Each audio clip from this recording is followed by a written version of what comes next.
معاذ پیچھے بیٹھے ہیں، نبی اکرم صلی اللہ علیہ وسلم کے ہاتھ میں نکیل ہے اور گدھے پر سوار ہیں، جا رہے ہیں۔ معاذ رک کر کے ہر بار معاذ کہا لبیک وسعدیک یا رسول اللہ۔ آخر کہتے ہیں کہ تمہیں پتہ ہے اللہ کا حق بندوں پر کیا، بندوں کا حق اللہ پر کیا۔ اب یہ کہہ کس سے رہے ہیں؟ معاذ سے، مشہور صحابی، جلیل صحابی سے۔ یہاں لوگ کہتے ہیں ایک مسلمان جب کلمہ پڑھ لیتا تو اس سے شرک نہیں ہو سکتا۔ اگر ایک مسلمان کلمہ پڑھنے کے بعد مشرک نہیں ہو سکتا تو معاذ نے کلمہ نہیں پڑھا تھا؟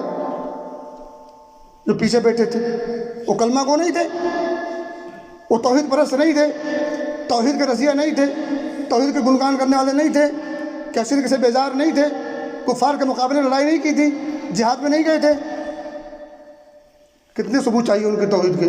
توحید کا علم بردار پیچھے بیٹھا ہے اور اس سے کہا جا رہا ہے ان یعبدوہ ولا یشرکوا بہ شیئا۔ اور ہمیں یہ پٹی پڑھائی گئی ہے کہ ہم کریں کلمہ ایک بار پڑھ لیا تو ہم سے شرک سرزد نہیں ہو سکتا، اب جو چاہو سو کرو۔ اصل میں پٹی پڑھائی جاتی اس لیے تاکہ آگے والے کام آسان ہو جائیں۔ اب اگر یہ پٹی ہمارے ذہن و دماغ پر اور آنکھ پر پڑی رہے کہ ہم نے اسلام قبول کر لیا، لا الہ الا اللہ رسول اللہ پڑھ لیا، اب ہم جو کریں ہم سے شرک نہیں ہو سکتا، تو ٹھیک ہے جو چاہو سو کرو، یہ نتیجہ ہے اس کا، یہ نتیجہ اسی کا ہے۔ امام جعفر صادق کے نام کی نظروں میں آ گئی۔ میں کہتا